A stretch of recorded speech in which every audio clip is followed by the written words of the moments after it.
Welcome to the Townsend Center.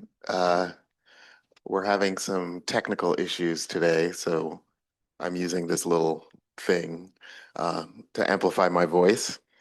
We're very pleased to host Jasper Bernes, continuing lecturer in the Department of English, for a discussion of his recent book, The Future of Revolution, Communist Prospects from the Paris Commune to the George Floyd Uprising.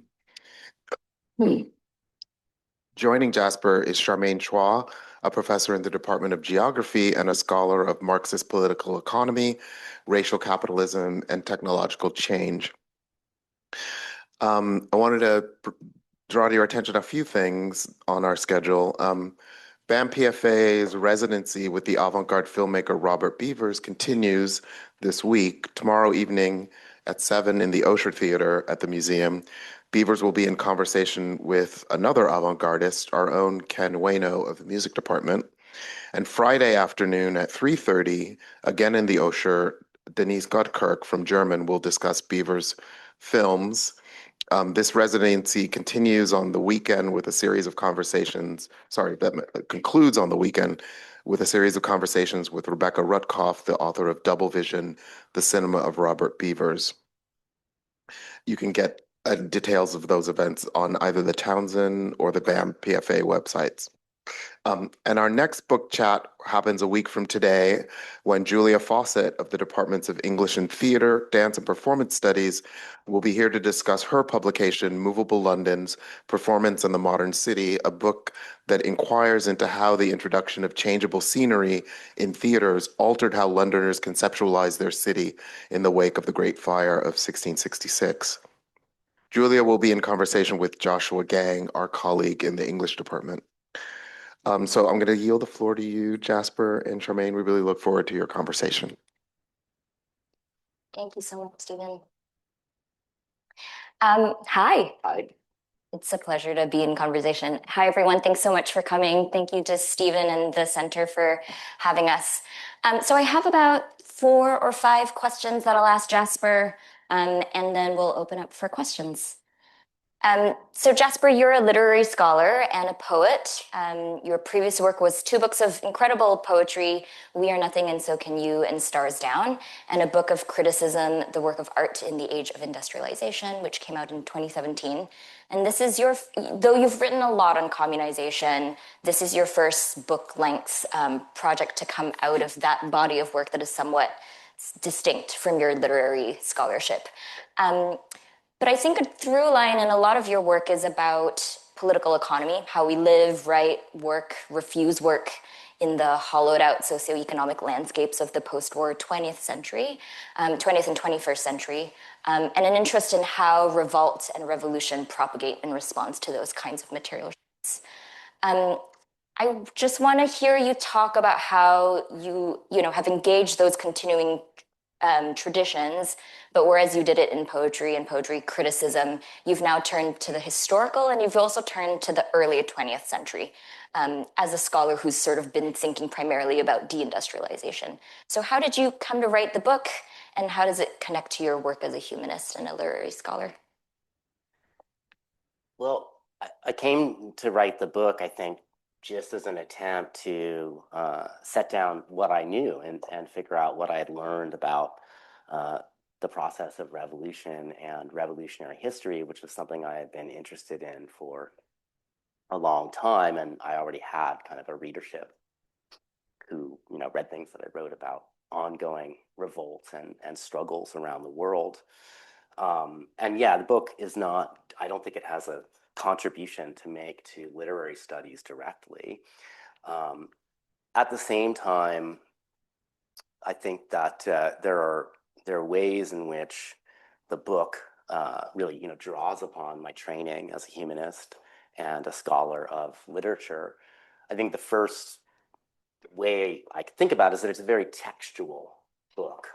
And there's a lot of textual history. That's to say, at one level, the book is a reading of important essays and writings on revolution by communists, from Karl Marx to Rosa Luxemburg to C.L.R. James to Gilles Daudet. And I approach I approach those texts as a reader and a close reader. And I'm also doing something similar to what I do when I'm writing literary history, in the sense that I'm kind of situating it in capital H history, and I'm locating those texts here explicitly in a kind of revolutionary history. So there's a way in which this is still, I'm still a close reader in this book, and I'm closely reading revolutionary texts, but also revolutionary moments. I have a tendency to kind of zoom in on particular incidents within a larger revolutionary tableau. And I think that the way that I approach those moments, owes something to my training and my interest in literature. At the same time, I had to learn some things that were completely new and that I didn't know how to do. And I think in many ways, this book is a history, and I had to learn how to be a historian and to tell stories. And that's something that my training didn't prepare me for. And it turns out that I actually really like telling stories, and I've become, whereas I used to find that kind of dull, I've become fascinated just with kind of narrative and stories themselves. And so I had to, learn to write in different modalities. And that was, I think, the hard part. Yeah. The easy part was doing the analysis and the kind of theoretical untangling. The hard part was figuring out how to tell a story that got me from Marx to the 21st century, and particularly how to account for myself in that story and my own experiences. I think that it's nice to be here at the Townsend Center.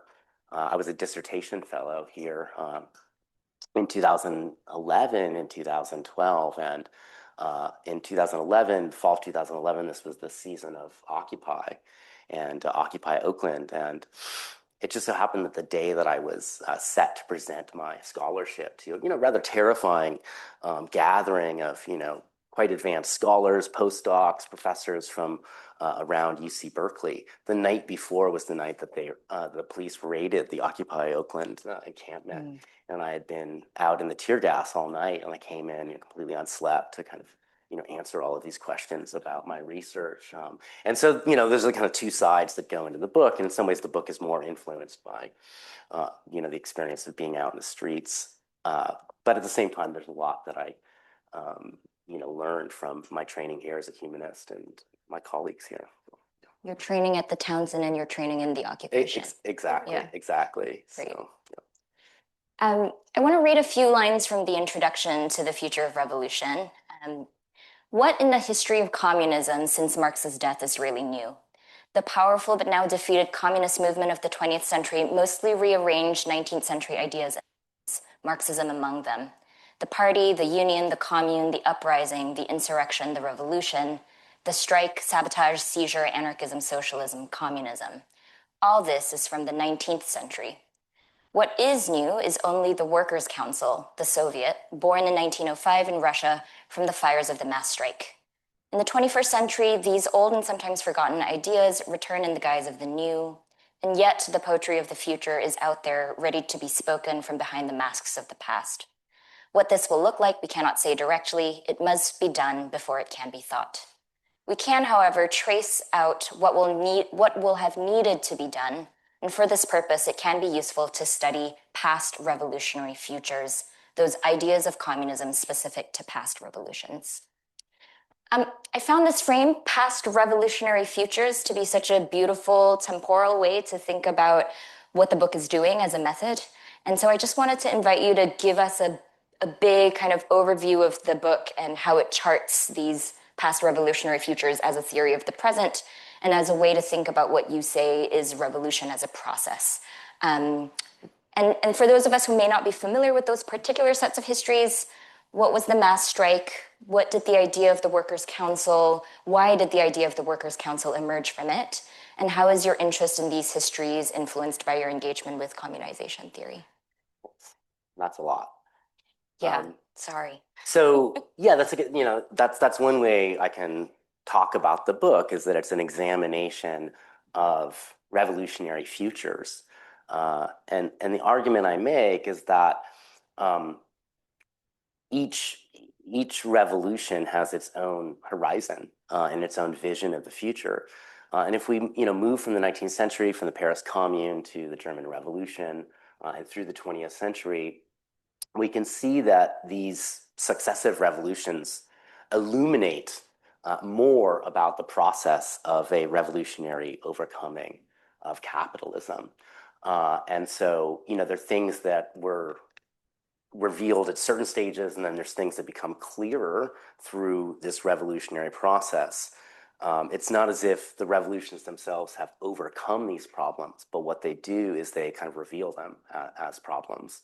And so there's a way in which, to move from the commune, as Marx defined it, and as it appeared in 1871, to the workers' councils of the kind of 1917 to 1923 revolutionary wave. It's a inter-Europe revolutionary moment.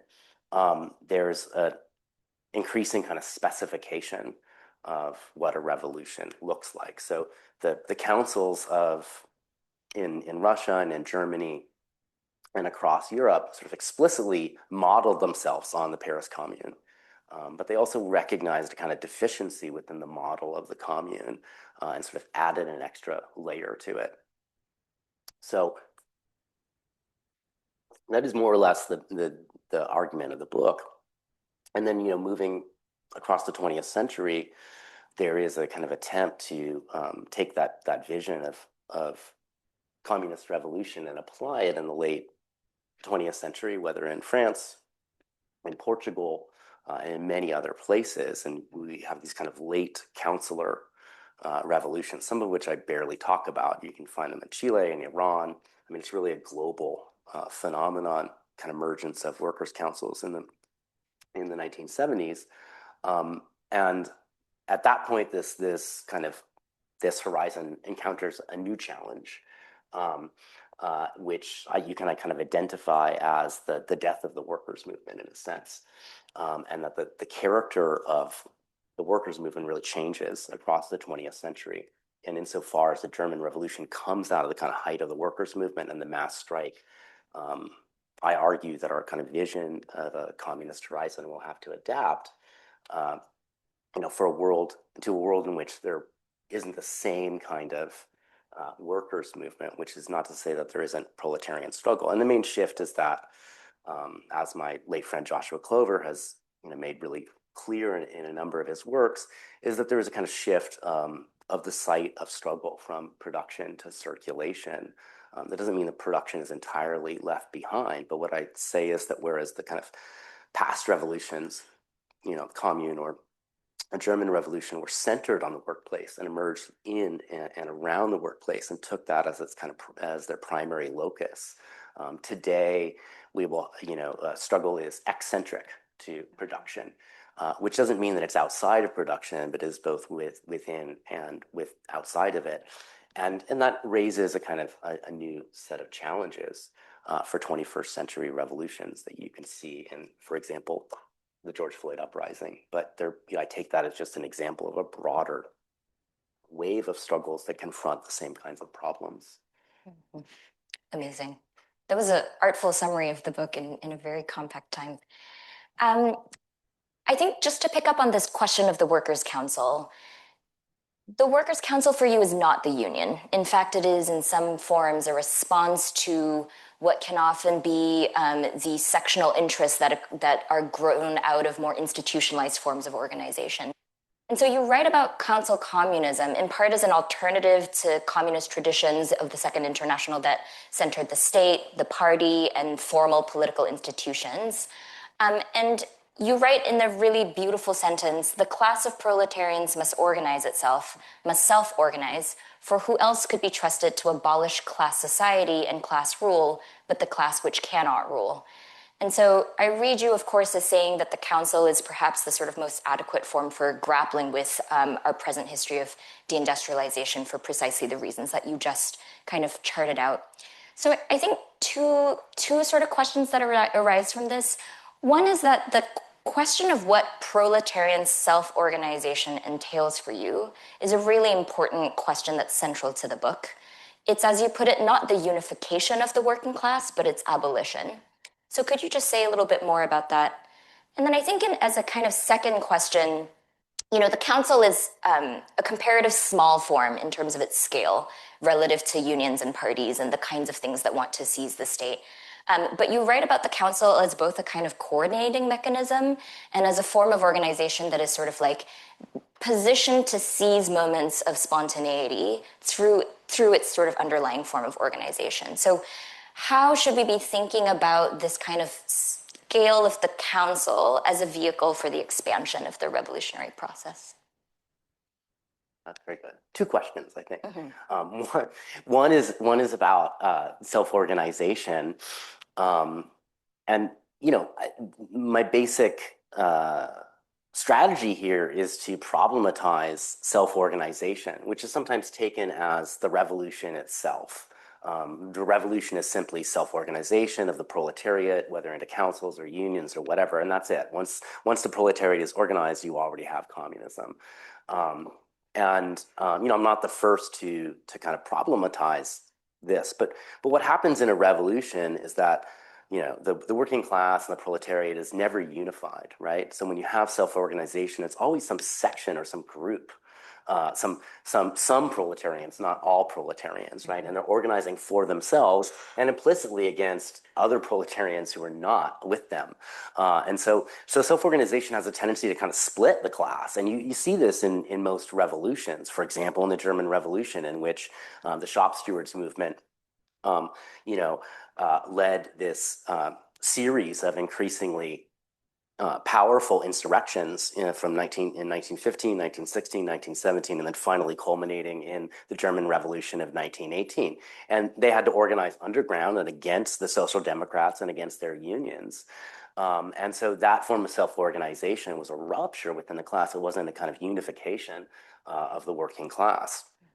And so, which introduces a problem and shows that self-organization isn't of itself the kind of solution to revolution. And what I argue is that self-organization has to kind of pass beyond its selfishness, and that self-organization is often rarely entirely selfish. And you see this in almost any struggle, but the Commune is a good example. So the Commune was the Parisian working class organizing for itself to defend itself. And yet at the same time, if you look at who was there, you have exiles and emigres from all over Europe. And also the Commune became a kind of rallying point for the entire world proletariat. There's a kind of identification with the Commune on the basis of kind of altruistic motives. And also the Commune realized that if it was simply for itself, if it was simply trying to be a kind of self-government of Paris or self-organization of Paris, it would die as it did and be crushed within the Paris walls. And so, the Commune is what Marx calls a thoroughly expansive form. And so it needs to kind of pass from self-organization to, as I call, the other organization of self-organization, which would not be uniting the proletarian class as proletarians, but kind of abolishing the proletariat as a class and abolishing classes and capitalism with it.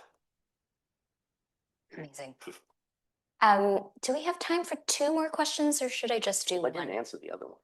Oh yeah, do you want to talk about the expansion? Do you want to repeat that? Yeah, the scale one? the question is about scale. So like the council may be a small-ish form, but it's also a coordinating mechanism for you. It's an organization that's able to seize moments of spontaneity in a way I think you suggest, other institutionalized forms aren't. So how is it a vehicle for expansion? I think that in some ways it's less a question of scale than it is a question of temporality, because when we're talking about the councils or Soviets, they weren't very small. So when we're talking about the German Revolution, there were councils formed across the entirety of the kind of German industrial enterprises. There were thousands of workers' councils and soldiers' councils, and so it was as extensive as the unions. And sort of organize, and also the unions were within the councils, right, and sort of attempting to kind of dominate them. But it's more about thinking of the problem is less, I think, scale than it is of the temporality, right? The idea is that the councils are a form that have to expand. They, in and of themselves, they aren't necessarily revolutionary, as Karl Korsch, who I talk about, points out. Workers' councils or a commune could become a kind of municipal bourgeois government quite easily. As a form, it has nothing necessarily revolutionary. It can have kind of direct democratic delegation, and that's completely compatible with bourgeois rule and the maintenance of capitalism. And so, what the councils need to do in time is produce, new social relations. That's to say, communist relations, and that is a problem of temporality. It is also a problem of scale and coordination. So you have the formation of these councils that are then networked across a large region. But the question is what they do and how they coordinate and what they're oriented towards. And in the German Revolution, quickly the councils sort of voted to become a nominating body for a constituent assembly, right? And that quickly eclipsed any revolutionary potential they had. But within the councils, there were maybe a majority who didn't want to do that. So the question for them was not as much a question of scale, but a question of means and of temporality, and how those councils could become revolutionary organs and could actually, produce the mechanisms of revolution. Great. You have this amazing chapter in the book about the test of communism and the test of value, and it's going to be very hard to summarize in a few minutes, but I love that chapter in part because part of what you're insisting in that chapter is that many Marxists confuse the test of value, working out the question of how we solve the problem of value, as if it is equivalent to solving the problem of the test of communism. And you suggest that, in fact, the confusion or conflation of the two forgets that the test of communism has to be lived out in class struggle. So if you could just say a little bit about what you mean by these two forms. Yes, I can do that.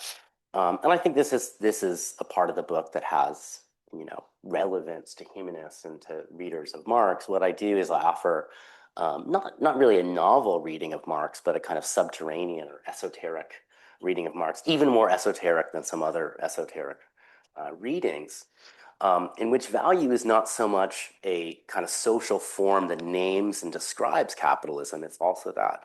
But it is also a way of identifying precisely that which needs to be overcome.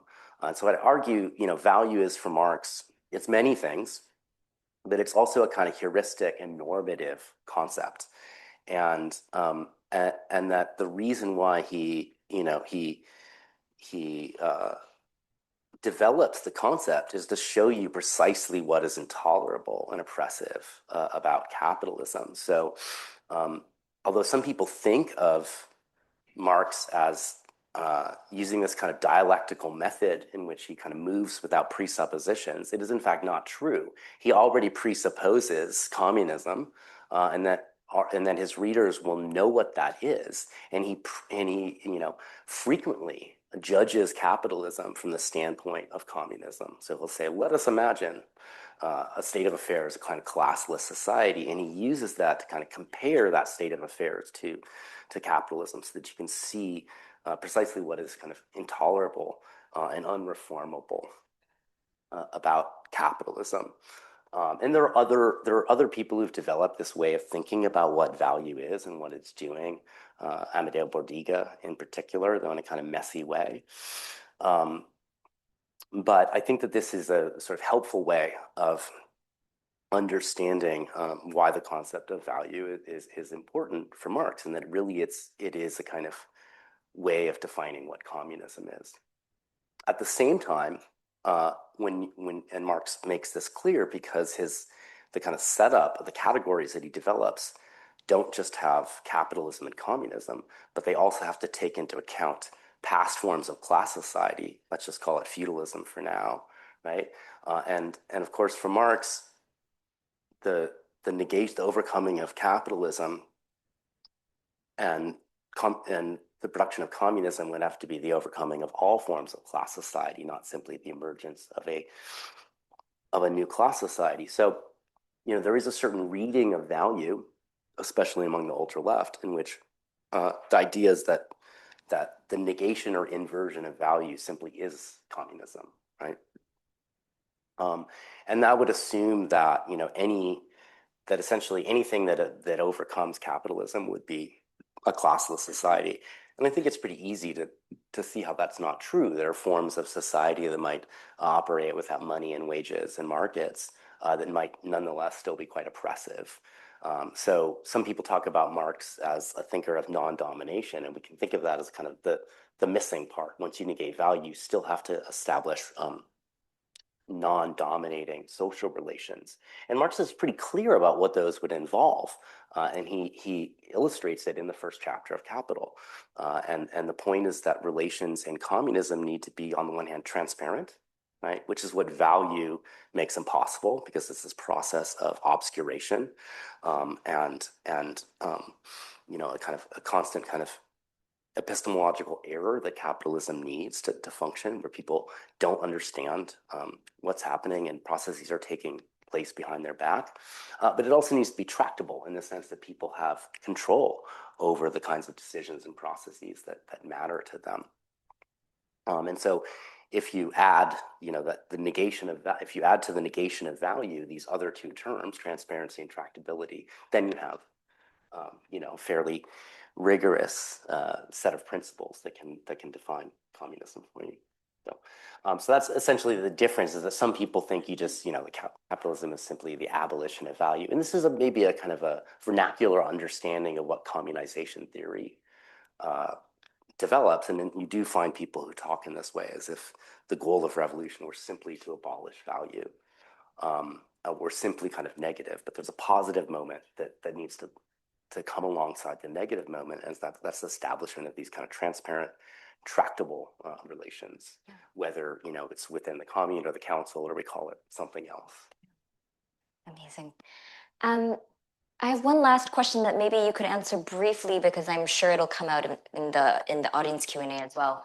But our mutual and dearly departed friend Joshua Clover once wrote, "The general strike is the name for when the riot, strike, and commune happen all at once." And I was just thinking about that quote in the context of what's happening in Minneapolis right now. The amount of concatenation of multiple forms of insurgency, social reproduction, care, but also incredibly sophisticated networks of what we could call commune forms kind of coalescing in the street. So I would just love to hear, you ended the book with the George Floyd Uprising, and we're now in a new moment. How should we be using the book to think about now? Yeah, thank you for that question. And I'm really glad that you asked that. And it's worth noting how just important the city of Minneapolis has been and is to the history of struggle in the United States, and to kind of our hopefulness in this moment. It's quite miraculous that 2020 and the George Floyd Uprising began there, and I think it's an extraordinarily significant moment in American history. And I think what's happened in the last couple of months in Minneapolis is likewise extraordinarily significant, and in some ways kind of answers some of the challenges that identified as emerging in the George Floyd uprising. And both in 2020 and now what we're seeing, you do see this essentially form of struggle that I've tried to describe, which we might think of as a mass strike for our times, right? That is a strike and a riot and a commune all at once. And it is precisely, as I've said, eccentric to production. It's not outside of production because people are working. Maybe there's some kind of strike activity that takes place, but certainly the action of downing tools isn't at the center of the struggle, even as people, call for a general strike. And so, it is something that exists, both inside and outside of production. And I think, that is pretty much what struggle looks like in the 21st century. And I think that we need to accept that and take that as our basis. What's really hopeful about what's happened in Minneapolis, and I really wish that Joshua were here to talk about it with me, and we would probably have written something already, and he would have helped me to clarify my thoughts on it. But what's interesting about this kind of anti-ICE moment is it is a new degree of organization, right?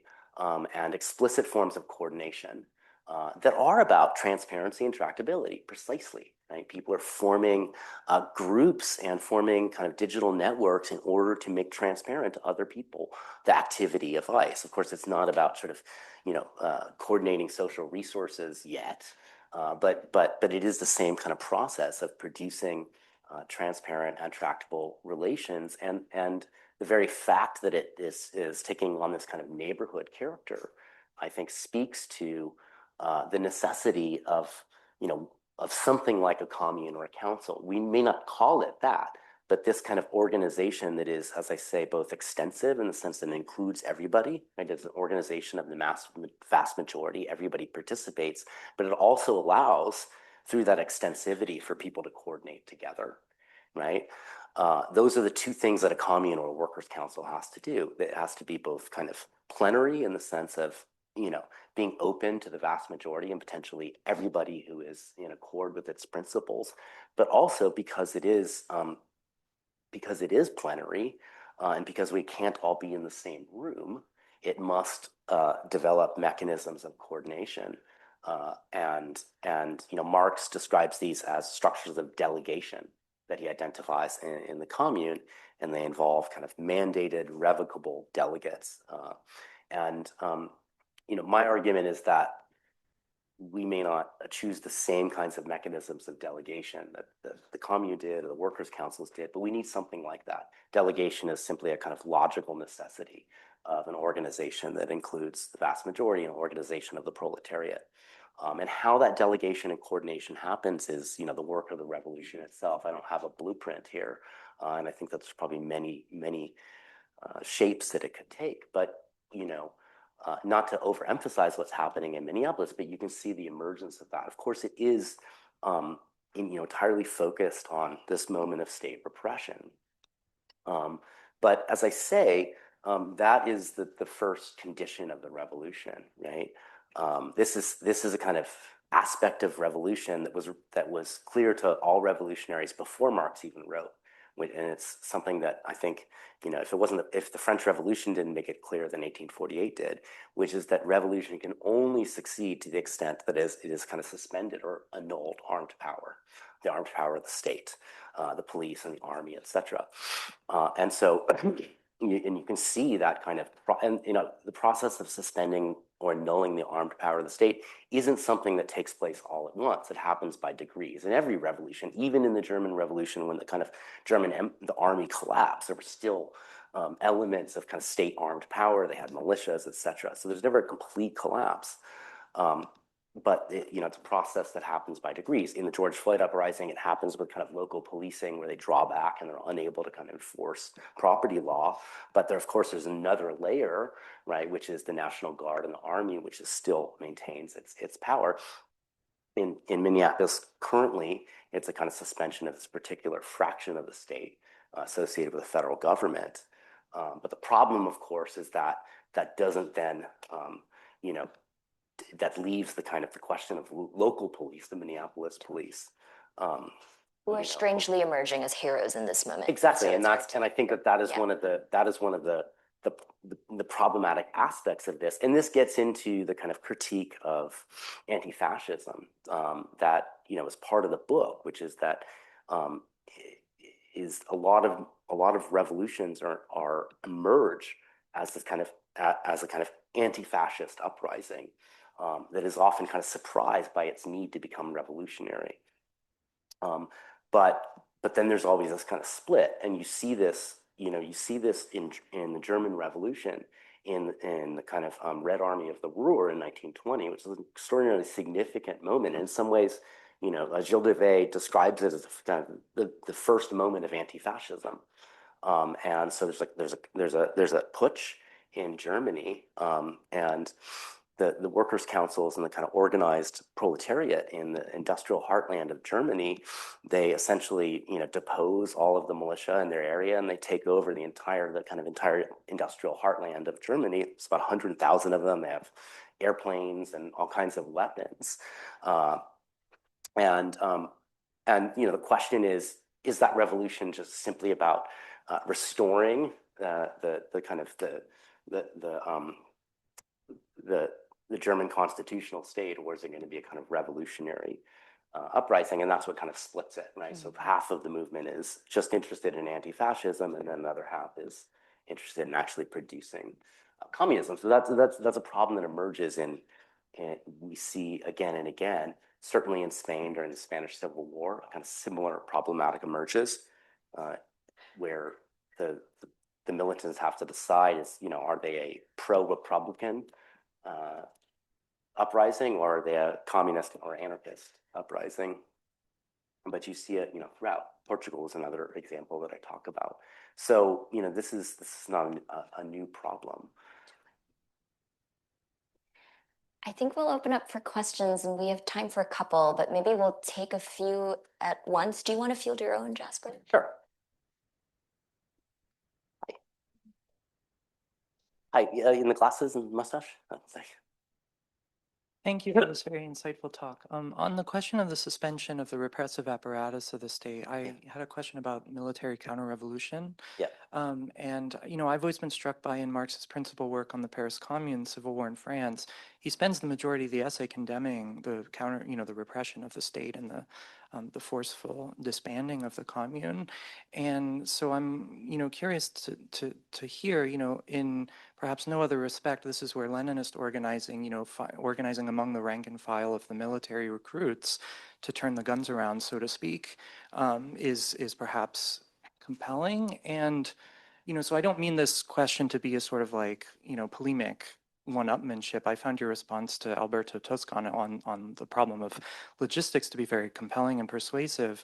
But concerning spatiotemporal scale, right, like how would the Council Commune protect itself from kind of the problem of military counter-revolution? In your reading of these different cases, what kind of power is there in self-defense that you could see working both at this local scale and kind of at the scale of the state?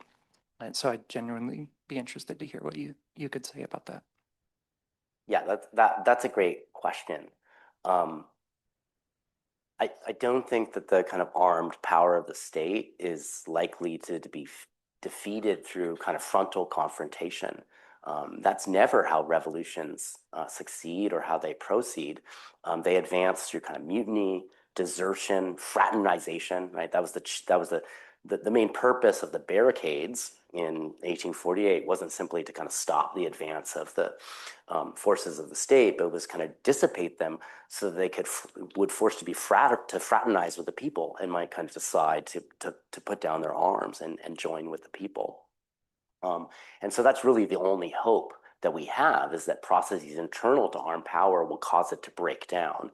I don't have any kind of fantasy of defeating the highly technological military with some kind of guerrilla struggle. And so, essentially, while armed defense and arms are important, they aren't really determinant. What's determinant is, this kind of process of the breakdown of state power, which in some sense often proceeds through its own kind of logic. And so that's what we have to hope for, whether it's organizing in the ranks of, among kind of within the military, or it's simply a kind of process of, a breakdown. And there are many different ways, this can emerge. And I think it's, in some sense, particular to particular kinds of organized violence that the state deploys. But you can already see how this can happen just in, just taking Minneapolis, which is again a very kind of low level and incipient kind of moment. But you already see how, ICE itself is their morale is plummeting. They don't like it. They don't like the fact that everyone hates them. They're complaining about their superiors, and they're complaining about the new people who've joined ICE who were not sufficiently prepared. The police hate ICE. ICE hate the police. The National Guard, is also kind of not sure what it wants to do. So these are the kinds of things, these are sort of processes of tensions internal to armed power that would cause it to break down. Of course, there's a layer of the state, we can think of it as special forces, or it's a kind of layer of the state that is going to be, intransigent, and we have to be real about the kind of the forms of violence that they can bring to bear. And I think all of us have images of, that, and we know the kind of the incredible violence that these modern militaries can bring to bear. At the same time, there are consequences to that, especially in if it's being brought to bear on your neighbors. And so, I think that that's essentially my answer to that. The other thing I would say is that, to take, for example, to take the commune, right? One thing that Marx says, he's like, they should have gone straight to Versailles and just wiped them out, right? So there has to be a willingness to kind of go on the offensive. And the other thing is that there's this, that it is one of the problems for a revolutionary process is when things kind of harden into fronts, right? And that's where it becomes a kind of conflict between armies. And so in some sense, fighting behind the lines and engaging in a kind of guerrilla struggle that refuses to kind of set a frontier or boundaries is important. This is true in the Spanish Civil War. I think a really important criticism of how the anarchist behavior there is that they didn't choose to engage in a guerrilla struggle behind Franco's lines, and also that they didn't go to Morocco and immediately kind of defeat the army there and liberate Morocco. So there's a way in which an unwillingness to be offensive can also be a problem. But essentially, not letting things harden into fronts and trying to kind of dissolve all those boundaries by fighting, in the interior of the enemy, as it were, I think is important just from a kind of military perspective. So, yeah. This one right here. Oh, thank you so much for both of your work.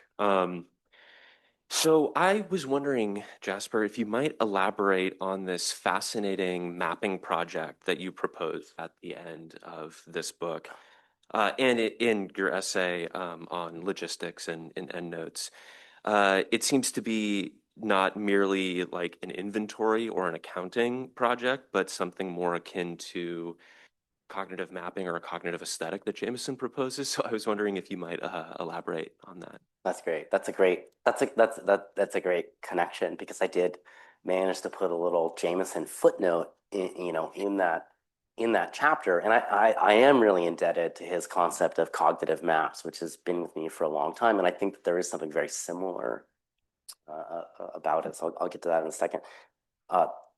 Basically what emerges from this idea of communism as transparent, tractable relations, and the way that Council Communists kind of envisioned that taking place is an idea that communism is in some sense a form of accounting. That sounds really boring and maybe kind of horrible, but in the broadest sense, a revolution is a process of us accounting for each other by accounting for things, right? Being accountable to each other, and that accountability is something that is functions through accounting for the resources that we need and we share. And there's different ideas about how that might take place. So at a basic level, we need to know what there is and where it is and who needs it and who there is. And these are forms of basic information that a revolution will have to develop and generate or fail. And in our increasingly kind of complex and technical world, these are technical questions. They are engineering questions, and they're scientific questions in a certain sense. And so, an argument I make is that if we can envision, as we should, revolution as an expropriation of the means of production, in a contemporary moment where these means of production are extraordinarily complex and globally distributed, in order to expropriate them, we actually have to expropriate the information that is needed in order to operate those things. And also, since we don't intend to simply do with those means of production, those factories and machines, what they already do, it's not just a matter of kind of understanding how they operate now and expropriating the knowledge that engineers and technicians have now, but also developing a kind of engineering imagination that can imagine what those things can do, what else they're useful for. So there's a kind of speculative dimension to it too. And this is a process, I think, of mapping. We can think of it as a kind of cognitive mapping of the means of production. And obviously, as I'm saying, this is what the revolution is in part. The revolution will have to do these things, right? Just to take as a basic example, right? There's all kinds of housing in the Bay Area, much of it not used, right? And so if we had a revolution, immediately we're aware that there's a massive, there are many people without housing, right? And we want to give people homes. In order to do that, we have to figure out not just who needs housing, but what housing there is and where it's available. And that's a basic process of inventory that the revolution itself will need to do. And, it would be a distributed process of, the councils and everyone themselves gathering, assembling, compiling, and collating that kind of information. And so, that's work that,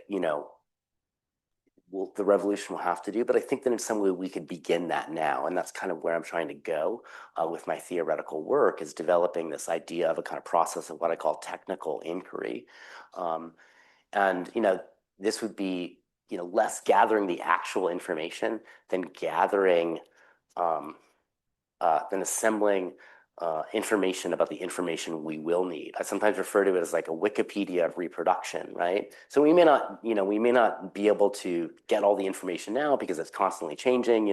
Houses that are empty now won't be empty a month from, a year from now, or maybe they won't even be around. But we do know that we will need that information. And so we can think of these as kind of stubs that need to be filled out. And we can begin this work of kind of mapping and mapping this terrain. And that might make, if we're lucky enough to find ourselves in a kind of revolutionary conjuncture, a moment that might make the work of expropriating the means of production a little bit easier.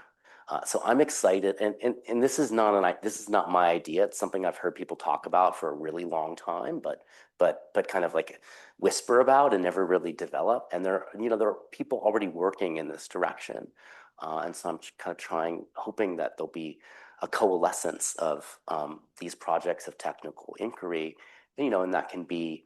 I don't think that it's the determinative in terms of revolution. But it's something that communists are already doing now and can do now, and it could be done, better and to a greater extent.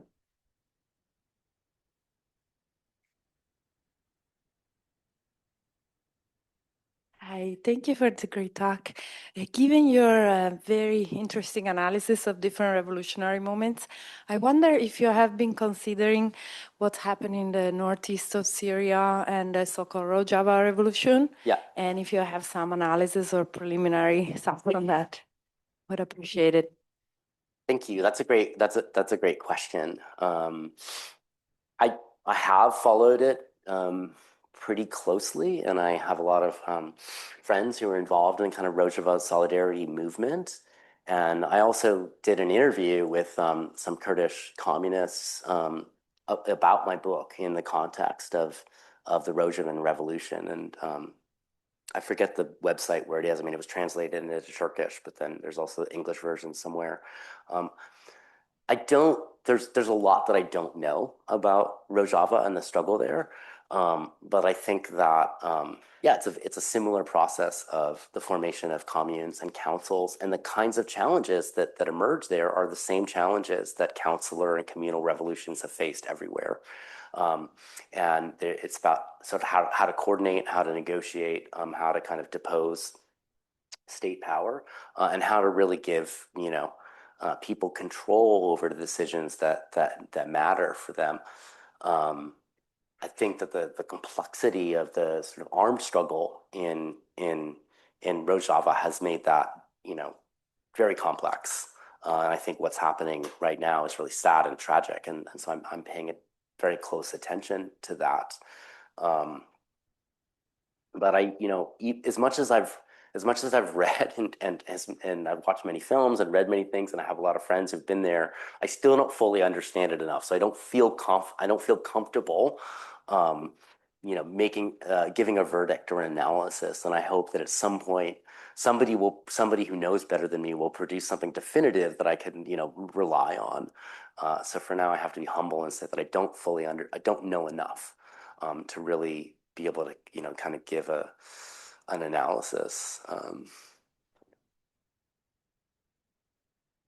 But I would just add to, but Rojo there's many examples of people, forming these kinds of communes or councils and my point is that it's something we see all over the world. So for instance, there's this kind of Serbian struggle that's happened over the last couple, and it's kind of dying down now. But again, it also involved kind of formation of neighborhood councils. So there's, there are lots of examples from the past 10 years.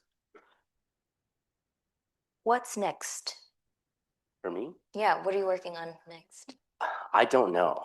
I'm in that kind of fun state where I don't know when I'm going to write Great. next, or if I'm going to write anything.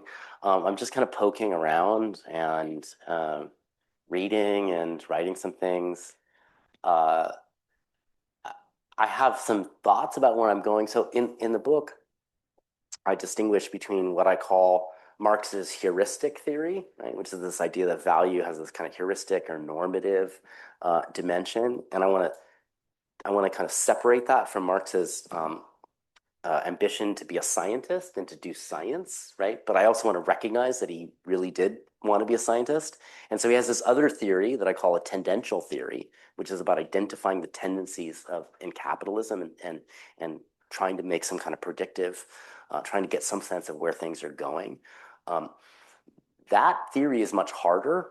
And Marx, the problem is that Marx got a lot of things wrong, and it's also almost 200 years later, and so or 150, and so we can't really follow Marx in kind of tendential theory. So I think my next book will be an attempt to deal with the kind of theory of tendency that we get from Marx.